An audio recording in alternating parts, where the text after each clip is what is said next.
বিএনপির ভারপ্রাপ্ত চেয়ারম্যান তারেক রহমানের এই মুহূর্তে দেশে আসাটা ভীষণ জরুরি।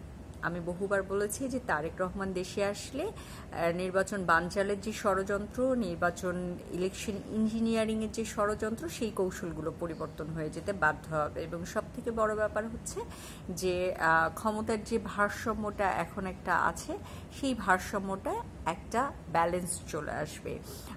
এখন দেখা যাচ্ছে যে নতুন যে সমন্বয় মানে ছাত্র সমন্বয়করা, নতুন যে দলটা, তাদের অনেকখানি আধিপত্য তারা বিস্তার করতে সক্ষম হয়েছে। কিন্তু বিএনপির এই শীর্ষ নেতা দেশে আসলে তখন কিন্তু এই জায়গাটায় ভারসাম্যের জায়গাটা পরিবর্তন হয়ে যাবে এবং বাংলাদেশের জনগণ একটা সুনির্দিষ্ট দিক নির্দেশনা পাবে। বাংলাদেশের জনগণ আমার মনে হয় যে দিশেহারা পরিস্থিতিতে আছে, সেখান থেকে বের হয়ে আসবে এবং সেই সাথে আইন শৃঙ্খলা পরিস্থিতির যে দুরবস্থা, আইন শৃঙ্খলা পরিস্থিতির যে নাজুক অবস্থা, সেটাও অনেকখানি ঠিক হয়ে যাবে। পাশাপাশি বিএনপির বিরুদ্ধে বারবার যে চাঁদাবাজি, বিএনপি নেতা কর্মীদের বিরুদ্ধে অভিযোগ উঠছে চাঁদাবাজির, সেগুলোও অনেকখানি আমার মনে হয় কমে আসবে। তো তারেক রহমানের এই মুহূর্তে দেশে আসা খুব জরুরি, নিঃসন্দেহে, এটা নিয়ে কোনো ডাউট নেই। কিন্তু তারেক রহমানের আসার মতো পরিস্থিতি কি দেশে আছে? আমি মনে করি দেশে যদি তার পর্যাপ্ত নিরাপত্তা দেয়া যায়, -2 ফর্মুলার ক্যালকুলেশনটা যদি না থাকে, তাহলে তারেক রহমান সাহেব দেশে আসতে পারে।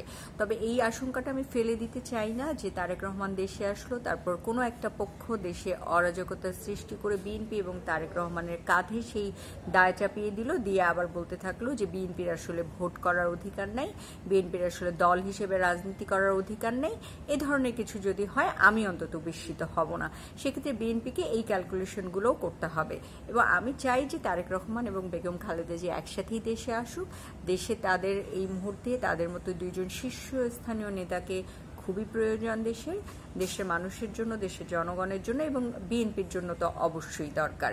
তারপরেও তাদেরকে যে জিনিসগুলো বিবেচনায় রাখতে হবে যে কি ধরনের ষড়যন্ত্রের শিকার হতে পারে বিএনপি, সেই ভাবনাগুলো তাদেরকে মাথায় রাখতে হবে। আমাদের ভুলে গেলে চলবে না যে এই সমন্বয়করা কিন্তু একটা বড় ধরনের আন্দোলনকে একটা ফলাফল দিতে পেরেছে এবং সেই আন্দোলনের ফলাফল দিতে গিয়ে তারা কিন্তু দেশি বিদেশি বিভিন্ন জায়গার, এখন পর্যন্ত যে তথ্যগুলো জানা যাচ্ছে যে দেশি বিদেশি বিভিন্ন সহযোগিতা পেয়েছে, দেশের অভ্যন্তরের দলগুলোর সহযোগিতা পেয়েছে, সুশীলদের সহযোগিতা পেয়েছে, কোনো কোনো ক্ষেত্রে ব্যবসায়ীদেরও সহযোগিতা তারা অর্জন করে নিতে পেরেছে। তাহলে বিএনপিকে মাথায় রাখতে হবে যে বিএনপিকে -2 করতে গেলে তারা তাদের এই ফর্মুলাকে হয়তো ব্যবহার করতে পারে, সেটা সেই দিকটাকেও বিএনপিকে বিবেচনায় রাখতে হবে। আমার কাছে মনে হয় বিএনপিকে এখন খুবই সতর্ক পদক্ষেপ ফেলতে হবে, কিন্তু একই সাথে খুবই শক্তিশালী পদক্ষেপ ফেলতে হবে। বিএনপিকে দল হিসেবে নির্মূল শেখ হাসিনাও করতে পারেনি, আমার বিশ্বাস